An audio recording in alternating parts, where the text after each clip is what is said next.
حظ وطاقة مواليد برج الميزان في أواخر شهر إبريل، وهذه رسائل من طاقتكم الكونية ومن باب التفاؤل، ولا يعلم الغيب إلا الله.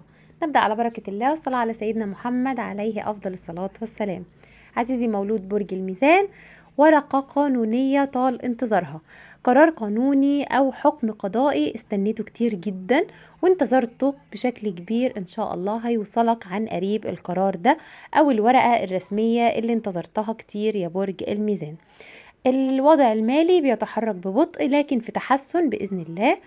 أوضاعك المالية الفترة اللي فاتت ما كانتش أحسن حاجة، لكن هترجع تزدهر وتزيد مع أواخر شهر إبريل بإذن الله. تفاءلوا بالخير تجدوه، الخير كله في طريقه إليك بإذن الله يا برج الميزان.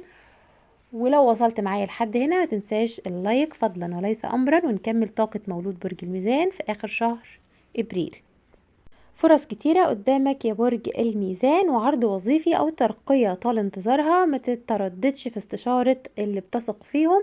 قرارات مصيرية لكن في تردد كبير جدا، أنا شايفة أن في طاقة تردد عالية عندك بخصوص أي قرار تاخده، لكن مفيش مشكلة لو استشارت بعض الناس اللي بتثق فيهم في تفاصيل كتيرة هتحللك أزمات بتمر بيها يا برج الميزان، هتقدر توصل للتفاصيل دي. في خلاف قديم بينك وبين احد الزملاء، لكن انا شايفة ان الخلاف ده هينتهي عن قريب، او في شخص هيتدخل لحل الازمة اللي بينك وبين الشخص ده. في تحسن كبير في اجواء العمل الفترة اللي جاية يا برج الميزان. البعض من مواليد برج الميزان في انفصال او مشكلة بينك وبين الشريك.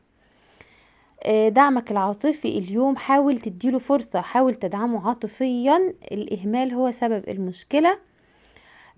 لكن هو محتاجك اكتر من اي وقت يا برج الميزان. هو محتاج منك لفتة بسيطة او هدية او شيء من الاهتمام، العمل اخدك منه بشكل كبير ونسيت الشريك يا برج الميزان. لغير المرتبطين انا شايفة ان في شخص مميز هيظهر في حياتك عن قريب، هيكون بمثابة هو حب العمر لمواليد برج الميزان، هيعوضك عن كل الخذلان والخيانة اللي مرت بيك في كل حياتك الماضية. لو وصلت معايا لحد هنا ما تنساش اللايك فضلا وليس امرا، ونكمل طاقة مولود برج الميزان العزيز. في شخص مشتاق ليك يا برج الميزان بشكل كبير جدا، مشتاق ليك بجنون، بيفكر فيك ليل ونهار، انت مش عارف الشخص ده هو بيحبك في السر او في الخفاء، ما حاولش يلفت نظرك بأي شكل من الاشكال. طبعا الكلام ده لغير المرتبطين من مواليد برج الميزان، لكن الشخص ده هيبدأ يلفت نظرك عن قريب او هيحاول يديلك اشارة عن حبه. وشخص قديم من الماضي انفصلتم عنه ونسيتوه من الذاكرة تماما، الشخص ده عرف قيمتكم، عرف ان انتوا مش هتتعوضوا تاني يا برج الميزان، وبيحاول يرجع لكم او يدخل اطراف تانية ترجع العلاقة لمجاريها مرة تانية. ومش عارفة هتواجه الموضوع ده ازاي، ممكن شكله يعني هتقابله بالرفض يا برج الميزان، انت رافض رجوع للشخصية دي، لكن في تدخلات كبيرة جدا او ظهور حقائق ممكن تغير رأيك عن الشخص ده، وممكن يكون في صلح عن قريب بإذن الله.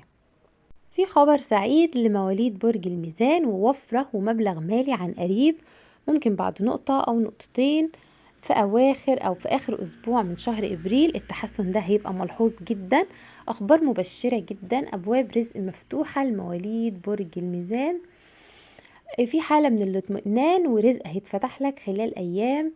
وفي أشخاص مستفزة، الاشخاص دي بيجي من وراها مشاكل، انت ابعد عنها يا برج الميزان، انت قررت فعلا تبعد عن الاشخاص دي وتطلعها من حياتك.